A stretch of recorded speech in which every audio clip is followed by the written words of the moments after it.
Successful Minds with Patricia Baronowski-Schneider, the show that takes you around the world to share interviews with some of the most successful and relevant people on the planet. Hear their stories and get the most important business lessons they have learned on their road to success and get exclusive advice on how to implement their success into your life and business. Successful Minds with Patricia Baronowski-Schneider is brought to you by the Strategic Advisor Board and your host, Patricia Baronowski-Schneider. Hello, and welcome back to Successful Minds. I'm your host, Patty Baronowski-Schneider. Today, I'm joined by Nicole Richards, a human potential specialist. So welcome, Nicole. Tell us a little bit about yourself. Oh my goodness. Thank you so much for having me, Patricia. My pleasure. So I am I'm a business coach, life coach. I work basically with every different part of a person's life. And I enjoy what I do. I've been doing it for a couple of years, and I just enjoy meeting new people, figuring out what they need and where they want to go. Nice. Now tell us your journey from a master airbrush makeup artist. Now that's a unique one to a certified life coach. It's quite unique. So share the pivotal moment or realization led to your transition into life coaching and mentoring. So I was a makeup artist for over 20 years, and kind of in the middle of that career, I always had my side hustle as the makeup artist and had a job. And I was fired from my first corporate job. I was there for 3 years, and I worked for one of the biggest cosmetic companies in the world. And I got called into the office one day. I knew what was going to happen, and that was kind of the end of my corporate career. And I did what most people don't do. I called my mom first instead of my husband. I called my mom, and I said, "You'll never guess what happened." So I called my mom, and she was expecting me to say something really exciting. And I said, no, I've lost my job. And I had just been married. We had just bought our first home. And when I told her that I had been downsized, she said, "I don't think you're supposed to be that excited." Most people aren't happy when they lose their job. But it was my first corporate experience. I had just been doing it for 3 years. And while I actually enjoyed the experience and I learned a lot from it, Right. I knew that it's not what I really wanted to do. And I had been a makeup artist for many, many years. And after being downsized, I decided to take the experiences I learned in corporate with teaching and training and building teams. And I really expanded my makeup business. So I ended up with a makeup studio and a team of 15, and worked in the luxury side of weddings.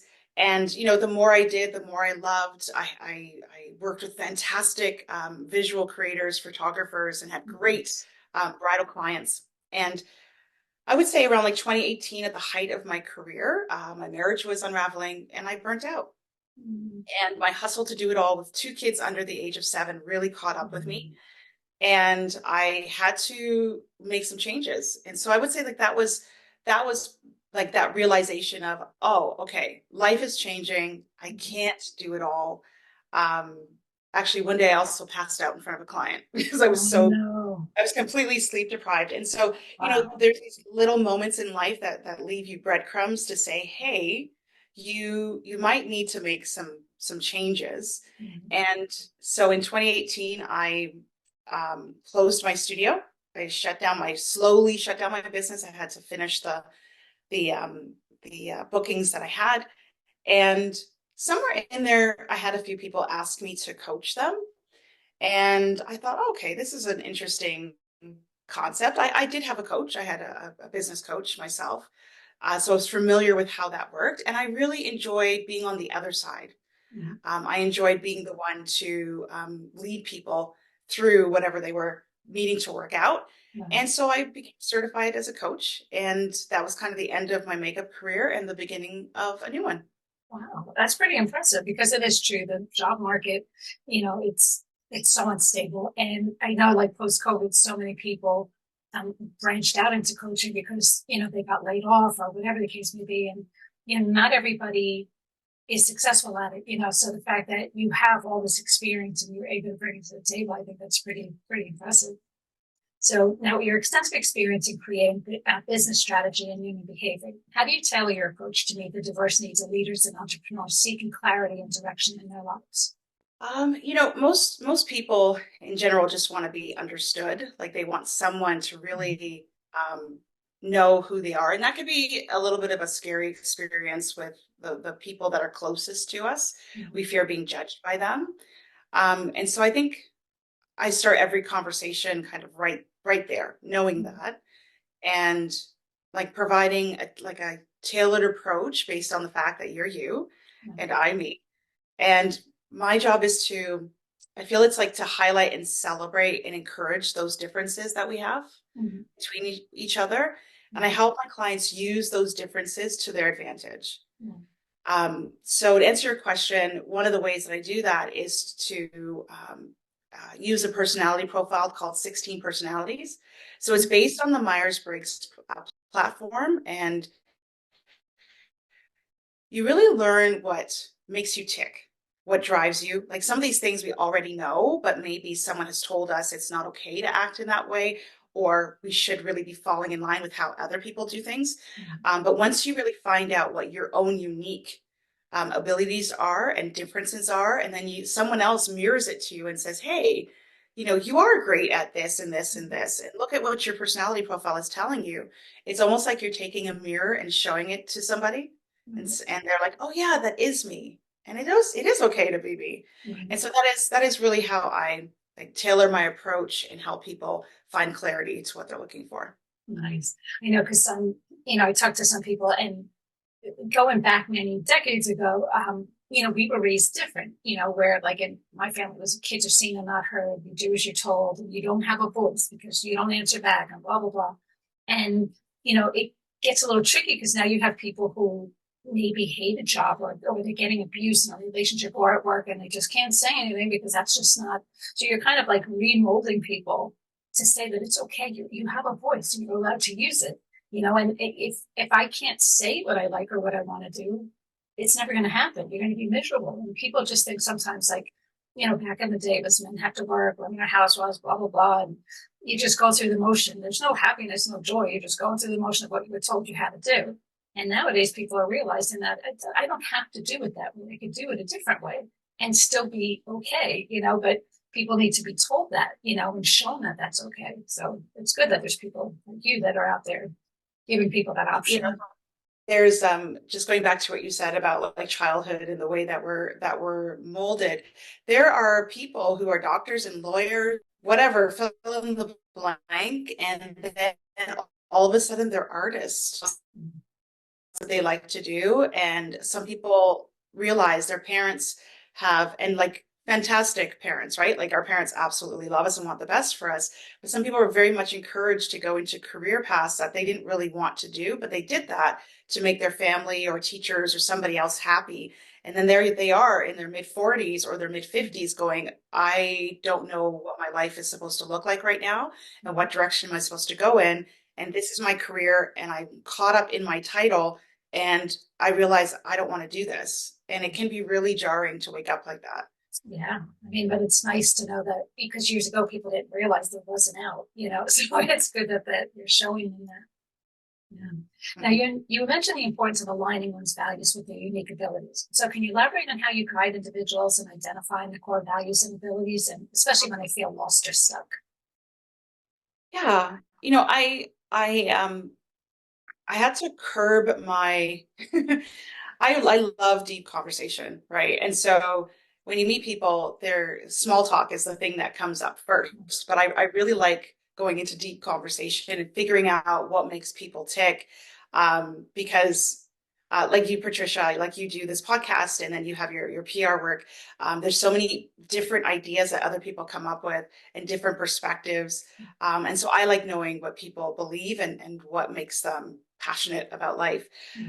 So to answer your question, going back to like the personality types, it's that's where people shine, and that's where you can help them figure out what their values are, figure out what their priorities are. Um, let's say there's someone who works a lot, but really they value family time, and that's something that's not like they feel like they're not able to fit it in more. It's really good to go back to those priorities, peel back the layers, and figure out what it is they actually want in life, Yeah. and figure out how they can get to those areas and work, almost live their life at full capacity. I have a lot of clients who feel like they're not really living their life at full capacity. Right. And so how do we figure out what their values are, what their core values are, how they can live their life fully, how they can find a deeper understanding of who they are. And so I use that personality system to help them find clarity. Yeah, because if you're, whether you're a parent or you're a boss of a company, whatever, if you're not at your best, it kind of trickles off. So it's the same. If you have a parent who's burnt out and who just doesn't even know who they are, where they are, and what they're doing, they just wing it because that's what they were told to do. Your kids see that, and you want, if you're an employer, you want your employees to follow you, the leader. But if you're kind of just saying, I got no clue, this is, I don't know, this is what the paperwork said I had to do, we just need to get it done. People want to, so I like the fact of finding the person personally, because it is true. Like you hear about people who they go to retreats, but now you got to take them out of the element. It's kind of like even working at a corporate, 9 to 5 type job. Go out Friday after work for a couple of drinks. Well, they are totally different people now because now they just take the jacket off and they're like, now it's me, and you get to really see who they are and find out what they like. And, so you kind of helping them unpeel that layer and figuring out who they are, what's best, what makes them happy, what makes them shine. It probably is a huge light bulb for them, because it's probably something that they've hidden all along and didn't even realize, One of the biggest questions, if you ever want to stump somebody, ask them what they really want. Like if you really want someone to stop and think, you could just say, what is it that you really want in your life? And most people haven't had they haven't been encouraged to take the chance to figure that out. What is it that they actually really want? And so that question can lead to a bunch of other little questions that can lead to big changes in life. Now, this next question you probably know too well. Burnout. It's a common challenge among high achievers. So from your perspective, what are some effective strategies for recognizing early signs of burnout and proactively addressing it? Some signs of burnout. So burnout can look very different for some people. For some people, it can simply look like boredom. Like they were very interested in something and now they're just not, and they don't want to do it and they don't know why. And it can start very small like that, and it can snowball into depression. It can snowball into body pain, body aches. And I think leaders and high achievers have a tendency to ignore the signs that their bodies, it's like God's knocking on the door saying, hey, slow down. And as leaders, we can kind of say, okay, I'll slow down once I've hit this milestone, or once I've hit this goal, or once I've hit this, mountaintop pinnacle. And it's really important for us to actually take a step back and say, oh, I've been having back pain or headaches or migraines or whatever the thing is for months. And for some people, it can actually be years, right?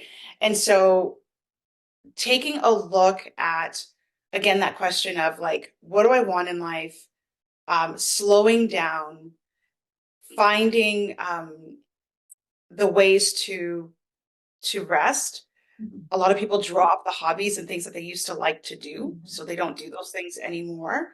But the burnout could be, like I said, it could be a quiet whisper, or it could be a gonging, symbol on your doorstep. And noticing that it's not just that you're getting old or that you've been working too much. It may be just your body saying, hey, we need to rest. We need to take care of us. And then we need to get back to what we were doing. But in that resting time, figuring out, again, what your priorities are and what it is that you want to do next.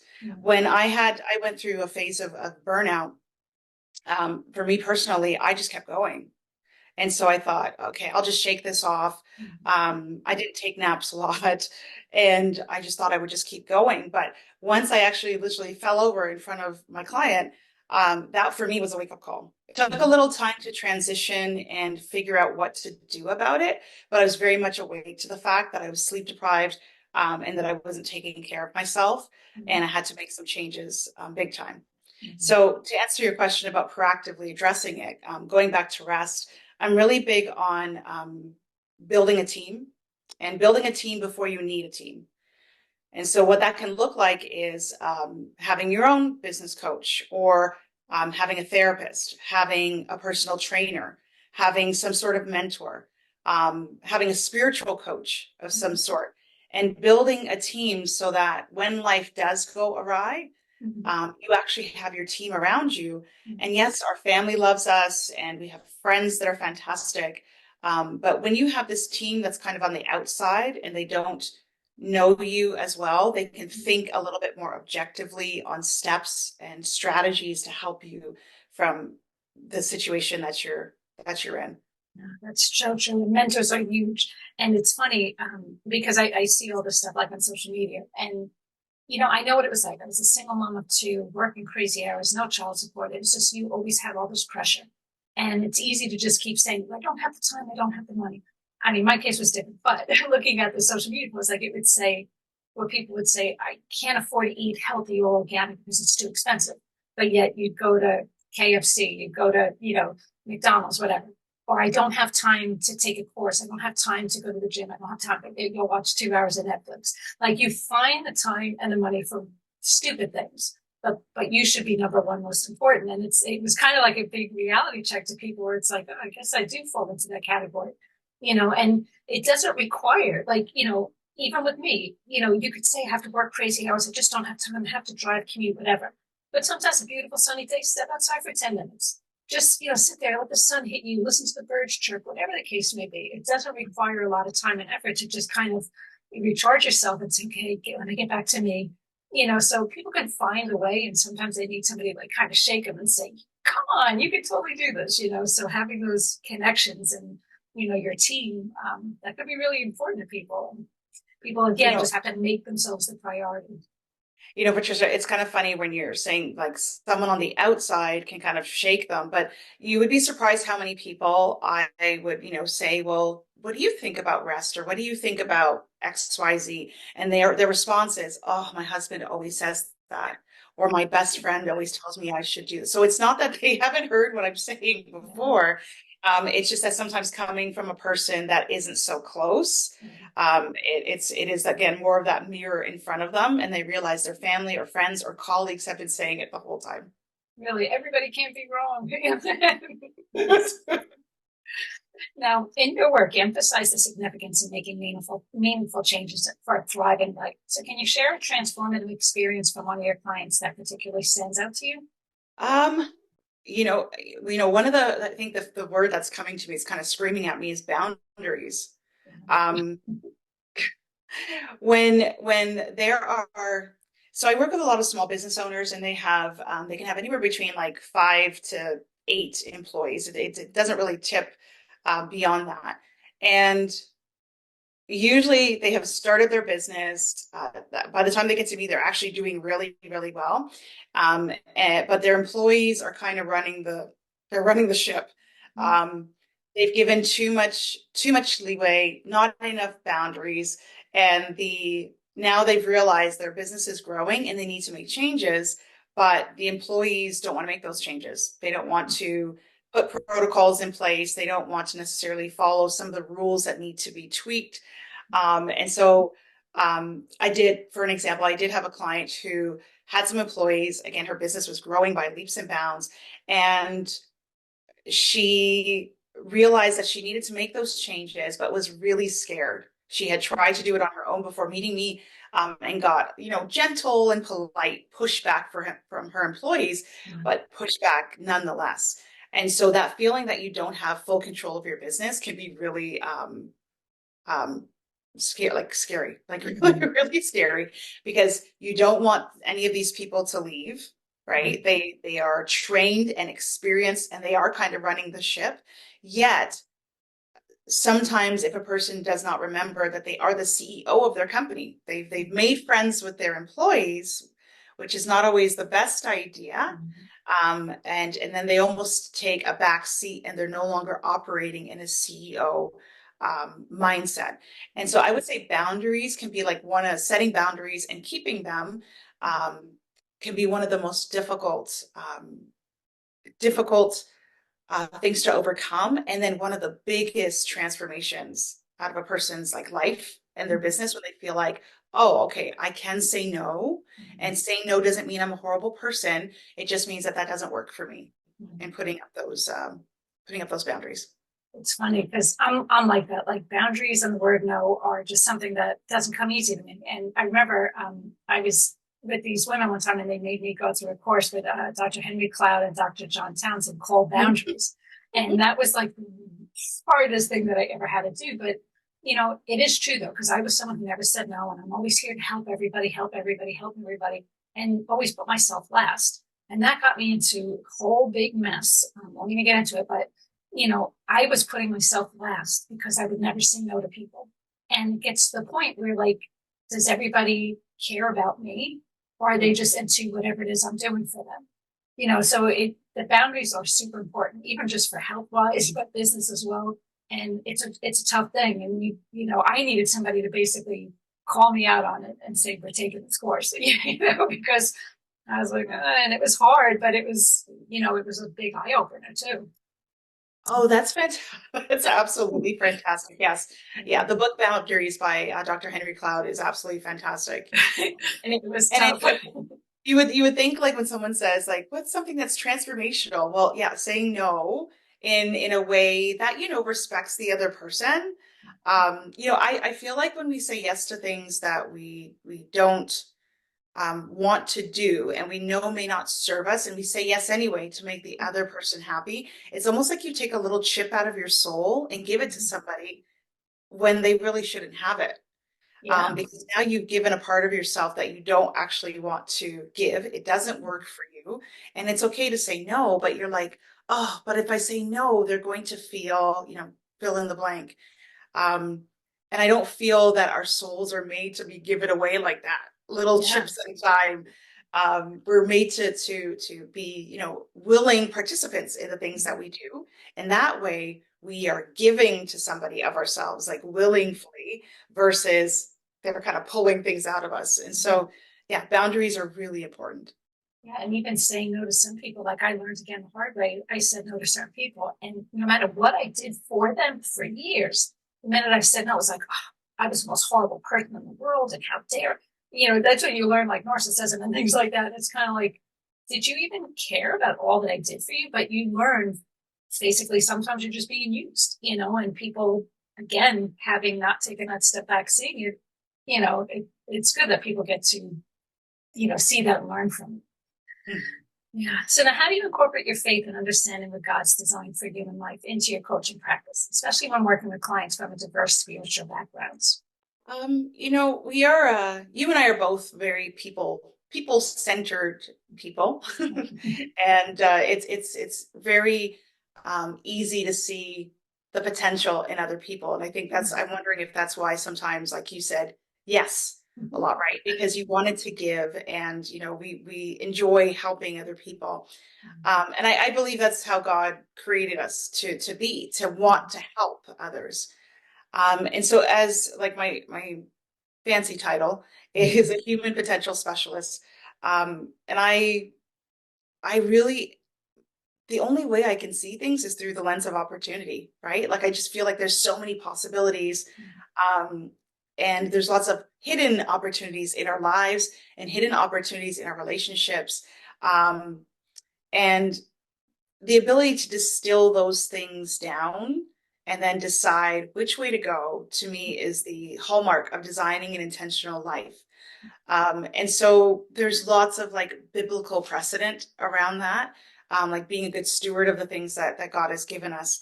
And so that's where I stay curious. That's where I stay really curious about God's design for us.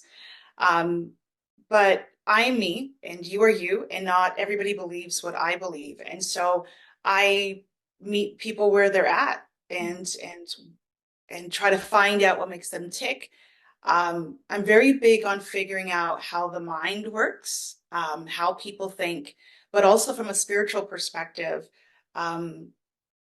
what they believe, because that actually also influences how they think and what makes them tick. And so people from diverse backgrounds find me. I actually don't often work with people that believe what I believe. And so it is a good way for them to meet somebody who is a believer in Christ. And it's a good way for me to show them what it's like to work with somebody who believes in that way. And then that way we like, I'm respective of them, they're respective of me, and we get to build a relationship knowing somebody who may not believe exactly what we do. But that it's okay to have a relationship with somebody who may not believe everything that you do. I mean, it's funny because one of the phrases I used to say all the time, and some people agree and some people hate it, but it's we agree to disagree.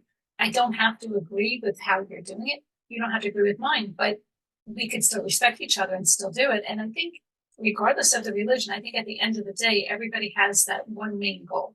There's a higher power, and we're here to do good. So however you want to believe in that, the main goal is let's see how we can make that happen so everybody's successful. And I think a lot of people, there are some people who aren't open to that, and for the most part I think most people are.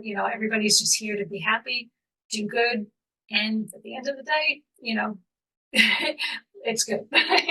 Now tell us, the concept of living intentionally is powerful. So what does designing an intentional life look like for the people you work with, and how do they sustain it amidst life's inevitable ups and downs? Okay, so the sustaining it in the inevitable ups and downs is the like that's the main goal that we're trying to get to. But designing an intentional life is where I love to play. We touched on this a little bit earlier, where most people don't feel like they have permission to do what they want to do or what they like to do, and they need to fit into a box that's been designed for us. As these are the steps to take, these are the jobs you should take. And now again, we find some people find themselves in their 40s and in their mid 50s, and they realize whatever has been designed for them isn't really what they want. And so it's a great opportunity to look at, okay, my life today, what do I want to design for myself going forward, which can be a really scary question to ask when you've been following somebody else's design. So it really starts with knowing more about yourself, knowing more about what you want. Again, I use the 16 personalities profiles to figure out what makes my clients tick individually. And then the biggest part that most people overlook is that our work takes up the majority of our time, but they overlook the fun things that they want to do with themselves.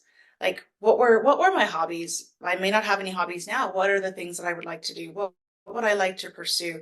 If I didn't have this particular business or this particular job right now, what would I do otherwise? What kind of relationships do you want to have? Where do you want to live? Where do you want to work? What are your non-negotiables, and what boundaries do you need to set up? What are you working for? Who do you want to work for, and to what end? Now, the challenge with deciding to design an intentional life and asking these questions is that it kind of lead to answers that some people don't really want to they don't want to know, because then you actually have to start making changes, and some of those changes can be really, really hard. And so we start there. We start with questionings and figuring out what they want. And so the second part of your question was like, how do you sustain that? It's really step by step, piece by piece strategy, building your team, and over time, because you're going to take 2 steps forward, you're going to feel like, and sometimes it's going to feel like you're taking 10 steps back. And so making room and making time for the fact that you're going to make these changes is, I think, about giving yourself room to explore what you want, and then the grace to implement the plan and just do it step by step and day by day. And again, going back to building your team is really important. It's funny because there is no time frame on it. So if you didn't figure it out by your 20s, it's okay to do it later in life, like you say. And it's funny, when people do that right away, you hear people, oh, it's a midlife crisis, blah, blah, blah. It doesn't have to be a midlife crisis. It could be that person finally realized, maybe I'm not happy. What can I do to make myself happy? And there is no age limit on it. People do this in their 60s. I knew somebody who was retired and, was married, and his spouse passed away, and she's home with her cats, and she started volunteering because it was something that she was passionate about. And he gave her something to do, and she felt happy and fulfilled. She wasn't getting paid for it. It's not like she needed, it was just something that made her happy. So at any age, she could do it. I don't know where the term midlife crisis came from. I think I need to do a little research on that. life is made up of like really pivotal points. Like you're born, then you go to school, then all of a sudden you're in high school, then all of a sudden you meet somebody and you marry them, then all of a sudden you've got these kids, and they're just like points along the way. And it's like almost like the term midlife crisis is like a bad thing. Like midlife doesn't have to have a crisis, but what if it just has pivotal points where we change direction? Yeah. And what's wrong with that? There's nothing wrong with changing direction to figure out what you want in your 40s and your 50s so that you can live the next 30 or 40 years in a way that works not necessarily better, but differently as you're aging. Yeah, no, I agree with you 100%. New book to write. See? Right. Now, you describe yourself as a human potential specialist. So what common barriers do you observe that prevent individuals from realizing their full potential, and how do you help them overcome them? So three barriers that kind of stop people from becoming who they could be and like fully using their potential. I would say the first one is the concept of what if, right? So I'm a big questioner. I'm quite curious.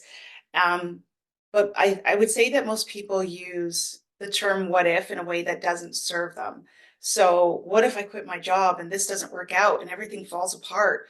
What if I marry this person or don't marry this person? And we kind of go through all of the things that could go wrong using what if. And so I like to flip that around and say, well, what if you do quit your job? And what if you do find clients and your business works out? Or what if you actually replace your manager that you haven't wanted to fire, but they're actually almost sabotaging your business? Like, what if we actually make these changes and it works? Right? And so I like to take that what if and spin it in a different way. The second one, I think, is the idea of what people will think. So if I make these changes, so for instance, when I closed down my makeup studio, I had a really good reputation. And so it's like, oh, if I stop being this person, what are people going to think of me? Like, am I going to end up still having the same friends? And so that could be a really big concern that will stop people from working through their potential. And I would say the other one is permission, like waiting for someone to give you permission to make the changes that you need to make. Like we can stay in that waiting pattern for a really long time, and then we're not really using we're not working at our full potential at all. So how does someone overcome that? Really, it's again that it's the process of life, like walking through those pivotal moments in life and using the what if in the right scenario, loving those that are around us, but sometimes we can't be concerned about what they think, and giving ourselves permission and working with people, putting people around us actually that will help encourage us to give ourselves permission to make the changes that we need to make. It's really a mindset shift. It's a new way of thinking. Yeah, I mean, that is important too, because like you say, not everybody's going to agree with you. And like, I know somebody who's like that, where every decision they make, they've got to ask 15 other people what they think. And the majority is what he will do. And it's like, but what did you want to do? And it just drives me nuts when they do that, because it's like, you can't change people, but it's kind of like, all right, eventually you're going to have to make a decision what you want to do and not what everybody else thinks, because everybody else isn't you. They don't always know what's best for you. Now, tell us, leadership and career advancement often leads to a new set of challenges. So how do you support leaders in navigating the complexities to ensure that they continue to grow both personally and professionally? I'm a big champion of people working with therapists, but I'm not a therapist. But sometimes I call myself sometimes a thinking partner, right? And so having someone to walk through stressful situations, because sometimes we can't make a decision and we don't know what to do, whether it's growing the business or leaving a relationship. And so when I work with my clients, we again work on the priorities, figuring out what it is that they want. What is the problem? Where are they going? Sometimes a problem, we think it's a problem, but it's really not. It's just a decision that needs to be made. So I'm a big fan of focusing on the end goal and then working our way backwards. and helping people navigate through really complex times has really been a blessing, because you get to be a sounding board for somebody. And when I was going through really challenging times and I was working with my own coach, I think a lot of coaches really are proponents of journaling. But what ended up coming out of my own journaling session as I was trying to work through the complexities and the things that were happening with me is I created a system of working through my problems. And so it's a program that I'm launching called Dear Future Me. So it's something that I've implemented with my clients. And so after I went through a divorce, I needed something to help me kind of figure out how to get through certain growth periods. And so I created this program called Dear Future Me. And it's just a way of working through challenges and asking yourself really important questions. And sometimes you might have the answer today. Sometimes you'll have different answers in a couple of months. And so it's really like a self-perspective, self-awareness tool. Nice. Yeah, I mean, it is, I always say what works for one might not work for everybody, but, you know, because someone I know has gone through counseling at this point, and you have some counselors who just listen to everything you have to say and that's it. And then other people will just keep saying, so what do you think? You know, it's kind of like you want somebody who's going to challenge you and tell you, okay, well, you said that, but did you ever think of this? Or what do you, you know, like, but what we're, you know, so that is good. I like the future you, because it's kind of, you're saying where you want to be without actually saying where you want to be. You know? Well, and you know what, when you ask questions step by step, like the goal is for you to create, like to have the pieces of the puzzle that you didn't have before. Right. And so specific questions will trigger specific thoughts and answers and helping you move forward. Therapists are absolutely fantastic, because we do need to go into the past and dig it all up and figure out, like, what are all these skeletons here and what do we do with them? And as a coach, our jobs is to move people forward, right? Mm-hmm. So like figure out what your potential is, figure out what boundaries need to be put in place, figure out what your priorities are. And I had a coach ask me once, who do you want to be when you're 80? And I think at the time I was about 39 or 40, and I'm thinking, 80? I don't know who I want to be at 8. Like, who I want to be at 80? Like, that's just as bad as, like, what do you want in your life? Like, Yeah. it might actually be worse, because when you're 40, you never picture yourself at 80. And so, like, I'm 47 now, and I still don't picture myself at 80, but it is really good. It is a really good thought process to say, well, by the time I am this age, what is it that I actually want to look back at my life and say, wow, look what I accomplished. Like, these are the things, not necessarily business and career goals, but spiritual growth, relational growth. What kind of friendships do I want to have? Where do I want to help and serve and volunteer? And then, yes, what do I want my career to look like? And so I think asking specific questions, giving yourself time to answer, can really be a way to helping people move forward. Yeah, amazing. That sounds lasting. For someone listening right now who feels that they're merely surviving the day to day, what first step would you recommend that they take towards crafting a more meaningful and fulfilling life? A first step, I would say a first step is one of the things that comes up repeatedly with some of the clients I have is that they don't know, like, they don't have a hobby, like something that kind of lights them up. And sometimes they'll say, well, I used to go skiing, or I used to crochet, or I used to play racquetball, or like whatever it happens to be. And I would say to start there, like, what is one thing that you can do that has no outcome for anybody else, but it might help you ignite your creative juices. It'll help you just remember, like, you'll remember, oh yeah, this was fun. You can go out to dinner with your friends and go out to drinks with your friends, but sometimes, like, a good old fashioned mountain bike ride for somebody might be the thing that lights them up and makes them feel alive. And that's like that point of leading, crafting a meaningful and fulfilling life. Like, it's those little things that make us light up, that don't require necessarily outside help from other people. Like, I mean, if someone wants to do karate or jiu-jitsu, like, there's other people, right? Yeah. They have other people kind of help make that happen. But what is one thing that you can do that might ignite a part of you that's been sleeping for a long time. Nice. Good stuff. Now, anything else you're working on that we didn't cover that you want to talk about? So my podcast, Minding His Business, it will launch in June, which is actually really exciting. It focuses on Christian business owners and leaders. And then the Dear Future Me program will launch in August, and I'm really excited about that as well. Nice. And now how can people learn about this and get in contact with you and all that good stuff? So they can find me under Nicole Richards CO, so Nicole Richards Co. on Instagram and on LinkedIn. So I'll post the information there. Nice. Well, thank you again for being on the show. Again, that was Nicole Richards. So thanks for listening to, I can't speak. Thanks for listening to Successful Minds with Patty B. Never miss an episode by subscribing. So thank you again. Thanks, Patricia. That was My pleasure. great.